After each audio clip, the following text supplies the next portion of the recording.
प्रिय छात्रों, आपका हमारे इस चैनल में स्वागत है। आज हम बात करेंगे संख्या पद्धति के बारे में कि ये होती क्या है और इसका दैनिक जीवन में क्या उपयोग है। तो चलिए शुरू करते हैं।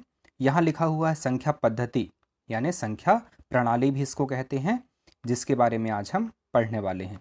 इसको अंग्रेजी में कहते हैं नंबर सिस्टम। क्या कहते हैं? Number system. ठीक है, नंबर सिस्टम यानी संख्या पद्धति। संख्या पद्धति में एक शब्द जो संख्या है, सबसे पहले हम उसके बारे में जानते हैं कि आखिर संख्या है क्या। ठीक है, संख्या वह गणितीय अवधारणा है। क्या है? एक प्रकार की अवधारणा यानी कि कॉन्सेप्ट है। संख्या एक गणितीय अवधारणा है जिसका उपयोग मापने में किया जाता है, गिनने में किया जाता है और नामकरण करने में किया जाता है। किन किन चीज़ों में इसका उपयोग होता है? संख्या का मापने में यानी मापन में, गिनने में यानी कि गणना करने में और नामकरण करने में। ठीक है, किसी व्यक्ति की पहचान के लिए उसका टेलीफोन नंबर होता है। आपके पास भी टेलीफोन नंबर होगा।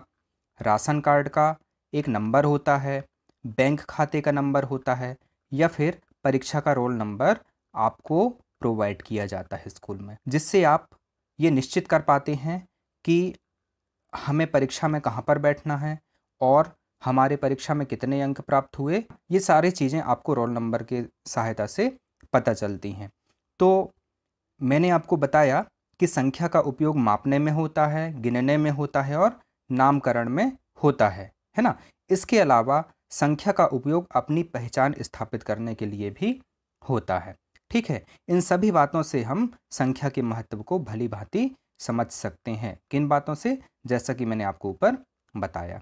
ठीक है, आप यहाँ पर एक आधार कार्ड देख पा रहे हैं। आपके पास भी आधार कार्ड होगा जिसमें 12 अंकों की एक संख्या होती है। ठीक है, आपके आधार कार्ड में भी 12 अंकों की एक संख्या है जिससे आपकी पहचान स्थापित होती है। मैंने यहाँ पर उदाहरण के लिए राम कुमार नाम के लड़के का आधार कार्ड लिया है। ये केवल उदाहरण के लिए है, ये वास्तविक कार्ड नहीं है। तो कोई भी संख्या हो, चाहे वह आधार संख्या हो, चाहे आपका रोल नंबर हो, चाहे आपका बैंक का अकाउंट नंबर हो, कोई भी संख्या हो, वो बनती है अंकों से। कैसे बनती है? अंकों से। ठीक है, कोई भी संख्या, चाहे छोटी से छोटी संख्या हो, चाहे बड़ी से बड़ी संख्या हो, किससे बनती है? अंकों से। ठीक है, अब प्रश्न ये बनता है कि आखिर अंक क्या होता है? अंक क्या होता है? तो इसके लिए मैं आपको बता देता हूं कि अंक क्या है। देखिए, अंक ऐसे चिन्ह होते हैं जो संख्याओं को लिखने के काम आते हैं। अंक एक विशेष प्रकार के चिन्ह होते हैं। क्या होते हैं?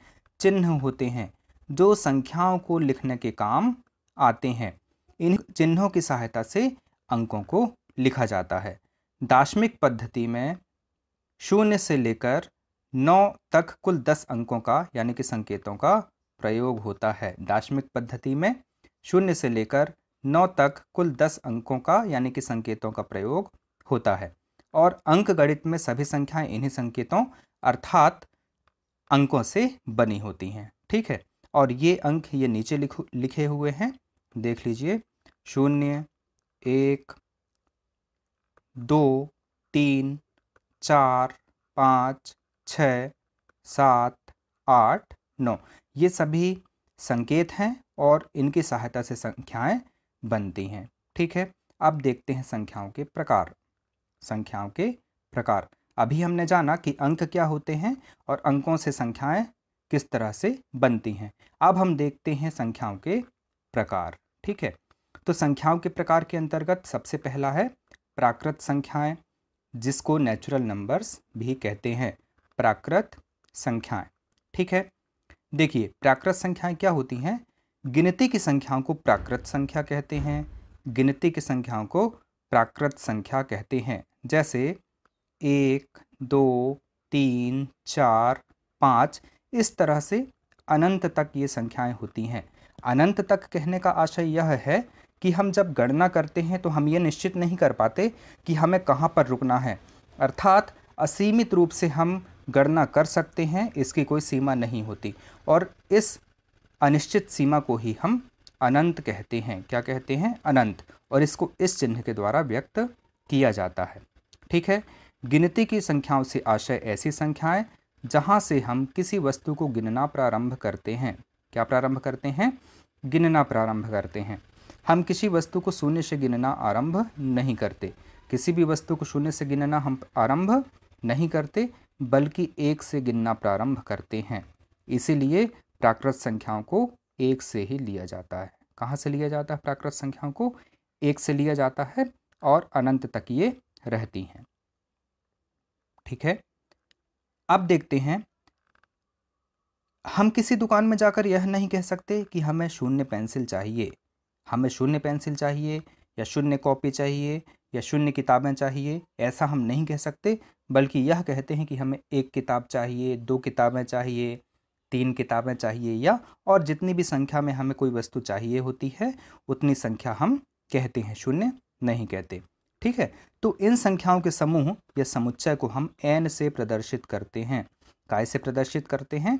n से। n क्यों? क्योंकि प्राकृत संख्याओं को अंग्रेजी में नेचुरल नंबर्स कहते हैं और नेचुरल नंबर्स का जो प्रथम अक्षर है वो n है, इसीलिए हम प्राकृत संख्याओं को n से प्रदर्शित करते हैं। ठीक है, यहाँ पर संख्या रेखा बनी हुई है जिसमें ये आप देख पा रहे हैं कि इसका मूल बिंदु वो शून्य है, 0 है, और ये यहाँ से शुरू होकर अनंत तक ये संख्या रेखा जा रही है।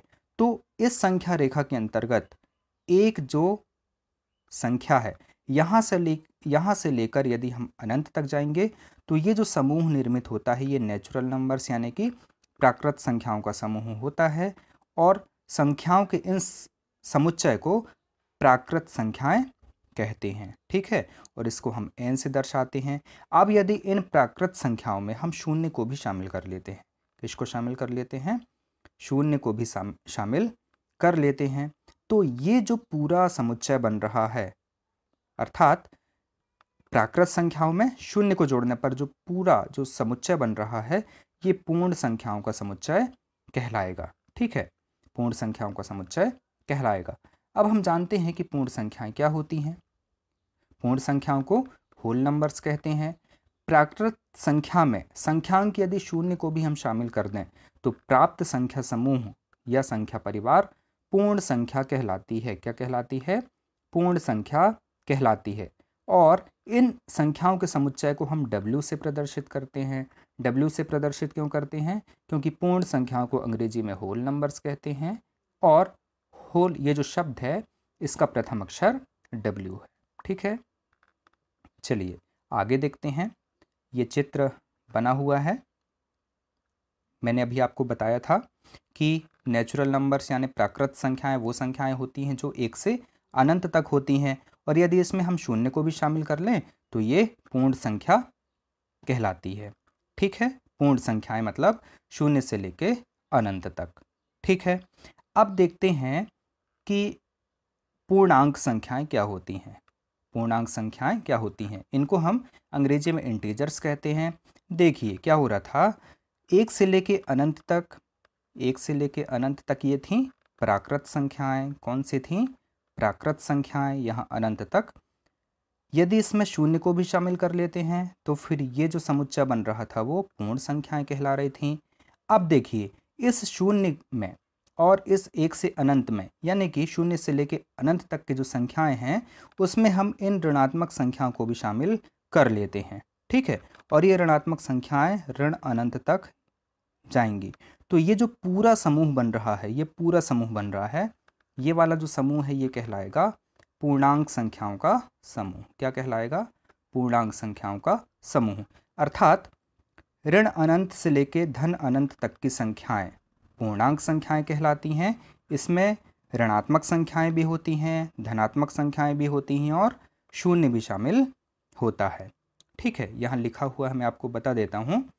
संख्या पद्धति में सभी पूर्ण संख्याओं एवं ऋणात्मक संख्याओं यानी कि नेगेटिव नंबर्स के साथ जो संग्रह बनता है वह संग्रह पूर्णांक कहलाता है, और पूर्णांकों को हम Z से प्रदर्शित करते हैं। अब प्रश्न ये आता है कि पूर्णांक संख्याओं को हम Z से ही प्रदर्शित क्यों कर रहे हैं, है ना, I से प्रदर्शित क्यों नहीं कर रहे हैं? इसका कारण ये है कि यह यानी पूर्णांक संख्याएं जर्मन भाषा के शब्द जेहलीन से ली गई हैं। किससे ली गई हैं? जेहलीन से ली गई हैं। और जहलीन का प्रथम अक्षर जेड है और इसीलिए इसको हम जेड से प्रदर्शित कर रहे हैं। और जहलीन का आशय है गिनना। ठीक है, जहलीन का आशय है गिनना। तो छात्रों, आज हमने देखा कि प्राकृत संख्याएं क्या होती हैं और पूर्ण संख्याएं क्या होती हैं। साथ में हमने ये भी देखा कि पूर्णांक संख्याएं क्या होती हैं। पूर्णांक संख्याओं के अंतर्गत हमने जाना कि ये धनात्मक पूर्णांक के रूप में लिखी जाती हैं, ऋणात्मक पूर्णांक और शून्य। यानी कि हम कह सकते हैं कि पूर्णांकों को मुख्यतः 3 भागों में विभाजित किया गया है। कौन कौन से? धनात्मक पूर्णांक, जिसके अंतर्गत धनात्मक संख्याएं आती हैं, ऋणात्मक पूर्णांक यानी कि जिसके अंतर्गत ऋणात्मक संख्याएं आती हैं, शून्य, है ना, शून्य भी इसमें शामिल होता है। तो कहने का मतलब ये है कि ये संख्याएं ऋण अनंत से लेके धन अनंत तक होती हैं। ठीक है, अब अगले वीडियो में हम चर्चा करेंगे कि परिमेय संख्या क्या होती है, अपरिमेय संख्या क्या होती है, सम संख्या क्या होती है, विषम संख्या क्या होती है, भाज्य संख्या क्या होती है और अभाज्य संख्या क्या होती है।